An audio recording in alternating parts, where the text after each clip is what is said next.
Absolutely. So, Kayode, this is up to you as to tell the people what we are tracking on X. On trends. You're welcome back to the arena, guys. Yeah. And, I can tell it's been quite the arena of choice. Absolutely. It's been quite a busy one on X. Elon Musk usually prides himself as one of the, X being one of the most, visited websites across the world. But in this part of the country, or the world rather, what is trending? Well, the tax reform bills naturally topping the trend at the moment. Channels Television had that very extensive town hall yesterday, and you could see just how much people were interested in this, having all of the stakeholders chiming in, even the governor of Nasarawa State phoning in live on the show just to ask questions, to share his thoughts, and by extension the thoughts of leaders from the north. But what have you been saying about this? Well, this is in response to that claim that only Lagos and Rivers will benefit from the tax reform bills. On the one hand, the tax reform committee said no. In fact, Lagos, Rivers would lose as a result of the tax reforms, and there was a simulation as to what some states will get eventually if this, sails through. But you see, the governor of Borno State had said that earlier on, and Mr. Oyedele responded to that. But what are you saying? The first is from Just Faisal, who said Governor Zulum's statement suggests a concern that the proposed tax reform bills might disproportionately benefit only Lagos and Rivers State, potentially leaving other regions behind. Well, this could raise questions about the fairness and inclusivity of the reforms. This user is asking, what do you think? Will it be fair if other states are left out of the benefits of such reforms? Again, as we said, they've come to clear the air that no, in fact, these states, that's Lagos, Rivers, lose as a result of the reforms. At the end of the day, Kayode and Bukola, the truth is that data doesn't support what the governor claims. The data available shows that Lagos and Rivers are actually going to be the biggest losers. But let's get on to the other people. Olufumi says the only consequence of tax reform is that governors will have to sit up and drive consumption and jobs in their state so they can earn more revenue. Well, next up is this user says the benefit of a tax is that states get more of what they deserve, right? And he says Governor Zulum should work to improve his state, please. There you go. Okay, this person says, your name is Q. I'm not sure what that means, but that's your name. You needed wider consultation, but quick to say only Lagos and Rivers will benefit the tax reform. Have you taken your time to go through the tax bill? My view on the bill is that it will expose corruption and end insecurity. Ooh. Interesting. And United Ben Da says the North is really trying to reject the tax return policy. If every developed nation does that, if other states want to be like Lagos and Rivers, let them step up. And that's the heart of the conversation. Other states, particularly in the North, must increase productivity. And even at that, it's not skewed against the North. If explanations provided by the chairman of the Tax Reform Committee are anything to go by, as a matter of fact, they're positioned, to benefit more from the reforms, from the bills. At the end of this section, I think 22 subsection 12 tells you that whether you're consuming or producing, you have something to gain. But let's move on to Nigeria introducing that malaria vaccine into our national routine immunization schedule. And it's a good one, and it's a welcome development. Nigerians have been celebrating this, besides those who are skeptical about immunization generally. But this is what Better Eye Unfiltered says. Hopefully this move reflects Nigeria's commitment to not only combating malaria, but also signing with global health initiative to eradicate this preventable disease. It is a hopeful sign for reducing child mortality and improving overall public health in the region. First Child of Northern Nigeria says the only government initiative that truly reached the masses. This is why many, particularly in Northern Nigeria, strongly oppose it. There you go. So you get the skepticism, right?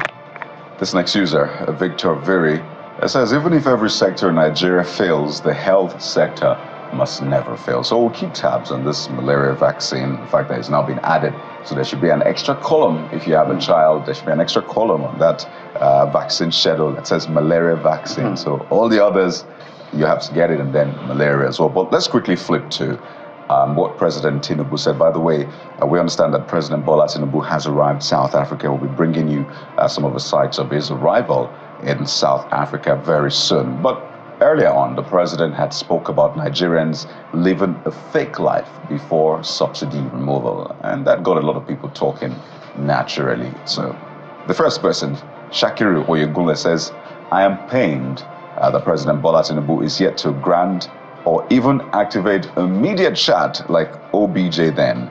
With this, he will be able to articulate his policies, then convince ordinary Nigerians who will champion his course once convinced that he's on their side. So yes, absolutely, the president should speak to I think when people use the word fake life, it really, I don't know, it gets me on the edge. I really don't like that word fake life. Nigerians do not have some fake life at the end of the day. As a matter of fact, if Jonathan has followed through, we wouldn't be here today. So that coming from the president and some other people within the government, is really not something to cheer about or to say that we should talk about people having fake life or not. Nigerians have given different leaders opportunity to lead, and they've led based on how best they can lead the country given the situation they found themselves. So using the word fake life, I don't think it's going to sit well with a lot of people, because if you look at Nigeria as a country by Section 16 of our constitution, we're basically some kind of a welfare state, if you will, if you look at the constitution. So there's nothing wrong with providing for your people. That this implementation is necessary at this time for us to move forward, it's okay. But saying we're living fake life, Mr. President, I don't think a lot of people will agree with you on that one. Samson Ezomo Gene says, when the father is financially strong, the whole family benefit, but when a wife and a few out of the children are wealthy, there is no guarantee that the whole family benefit. The president should be sincere in fighting corruption. That is the issue. It's now a way of life. So guys, that's sometimes they say the subsidy issue had corruption. Why don't you remove the corruption and keep the subsidy? But we took out the subsidy entirely. Those are arguments sometimes that people make. Bukola. Yes, indeed. Let's not forget that the president was speaking in representative capacity at that institution in Ondo State. Was actually represented by the vice chancellor of one of the institutions in Kwara State. But nonetheless, those views reflect the president's views. And, you know, a lot can be said about the economy that he inherited, which, according to that statement, is being referred to as a facade.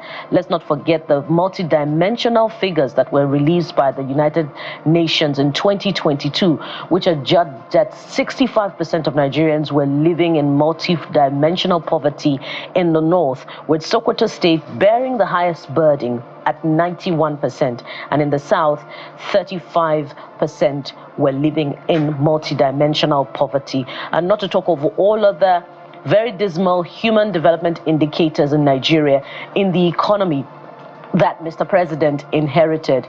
And there is no evidence yet in 2024 to show that the reforms of Mr. President have indeed lifted Nigerians out of that very, very stark poverty line. As a matter of fact, the economy has plummeted with the reforms that have been brought to bear by the president, talking about the devaluation of the currency and, of course, the subsidy removal. So, you know, the communicators of Mr. President's policy must look into some of the speeches that are, you know, presented to represent Mr. President's views. But this is not the first time. We can also recall that Mr. President had spoken about how Nigerians have the opportunity to you know, purchase CNG, which is also inadequate as an alternative to petrol. But let's hear what Clem Chukwu is saying.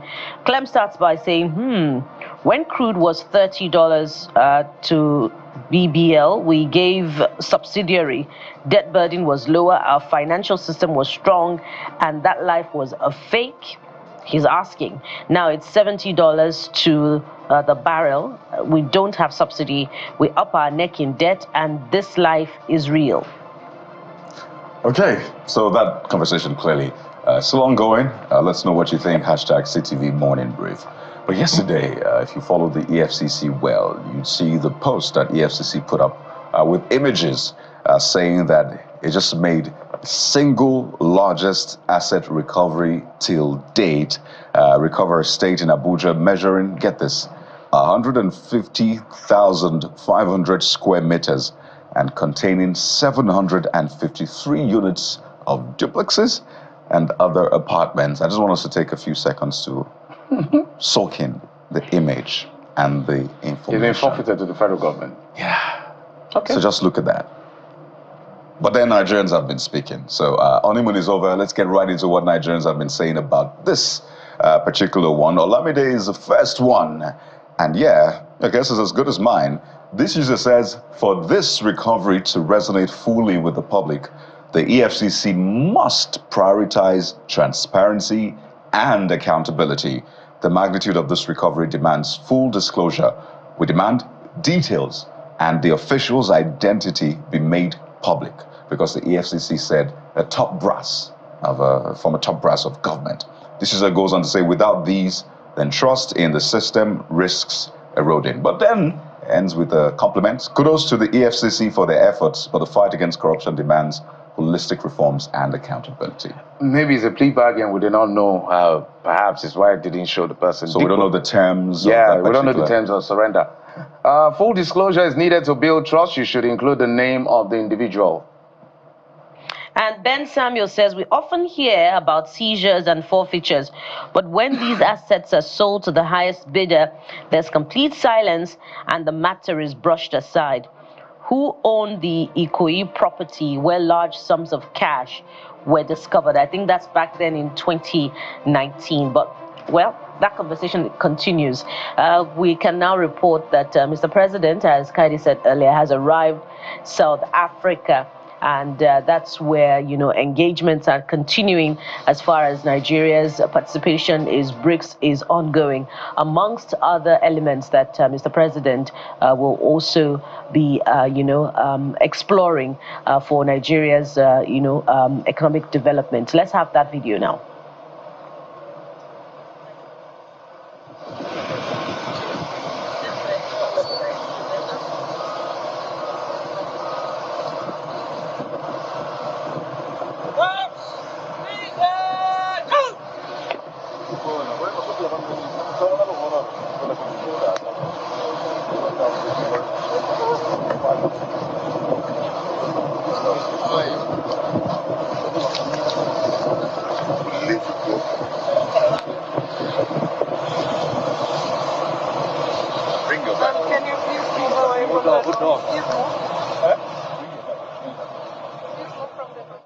So the president that you see arrived in South Africa for the 11th session of the Nigeria-South Africa Binational Commission, which coincides with 25 years of framework established to strengthen ties between Nigeria and South Africa. So we'll be having discussions with South African President Cyril Ramaphosa on trade and investment. Now, this is a tweet the president put up on political consultations, consular, migration matters, defense, security, cooperation, and of course, BRICS, naturally, we expect will come up. So we'll keep tabs with the president's visit and give you updates. But I know a lot of Nigerians are also keeping tabs on the president's international travels.